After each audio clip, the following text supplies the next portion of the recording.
Good day, Ma'am Elenita. I'm Jesreel Tasic from BSED English 3B, and today I'm going to discuss the topics for video number 2.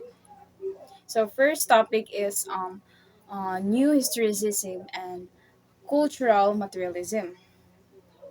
New historicism is a literary theory that involves the parallel reading of the non-literary and literary texts of the same time.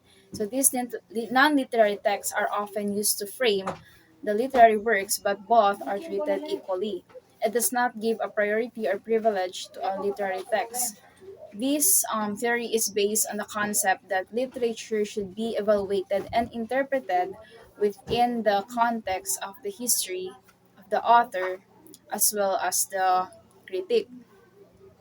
So, New Historicism acknowledges and is based on the concept that our understanding of literature changes with the changes in time.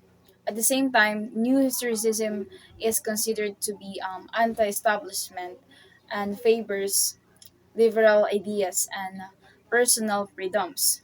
In simple words, um, New Historicism focus on the oppressive aspects of society that the people has to overcome or to achieve changes, while while the origin of cultural materialism can be traced back to work of the left-wing literary critic Raymond Williams, who coined the term cultural materialism. It can be described as a blending of uh, leftist culturalism and Marxist analysis. The theory came into being in the early 1980s along with new historicism. Cultural materialism deals with specific historical documents and attempts to analyze and recreate the dominant set of ideas or beliefs of a particular moment in history. So Jonathan Dollymore and Alan Sinfield identifies four characteristic of cultural materialism. So first, we have the historical context, like what was happening at the time when this work was created.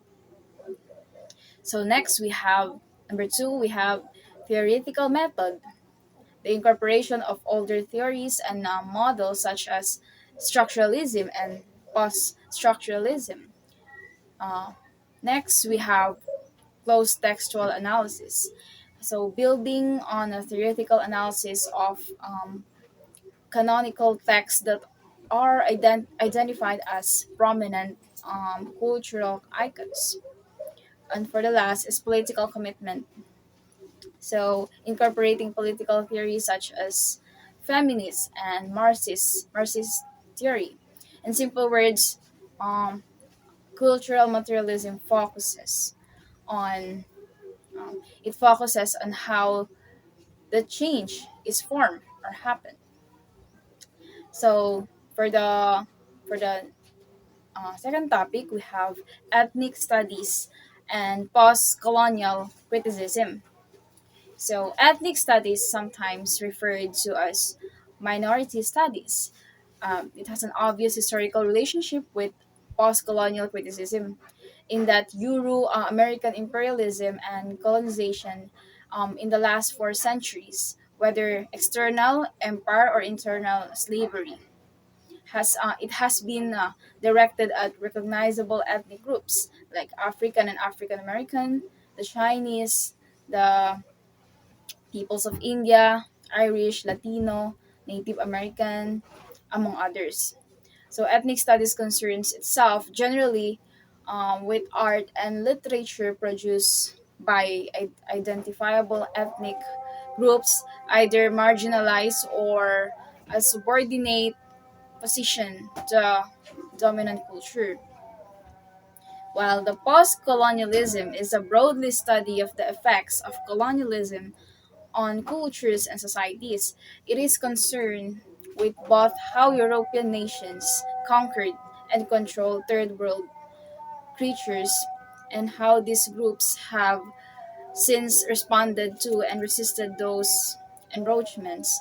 So, post colonial criticism investigates the relationship between colonizers and colonized in the period of post colonization. Then, for the last topic, it is gender studies, feminism, and queer theory. So, gender studies in literature focuses on dissecting and understanding how gender identity, stereotypes, and expectations shape the narrative within literary texts.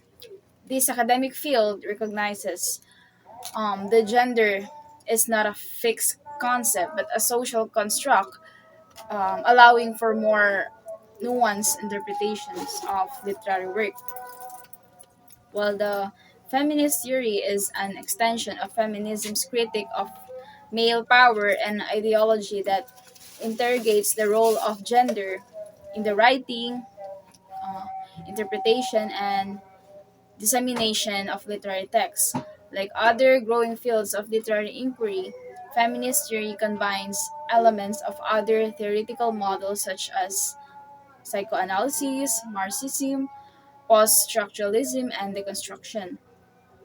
And for the last, queer theory, as a literary criticism, it interprets and critiques the representation of LGBTQIA+, and identifies themes in literature.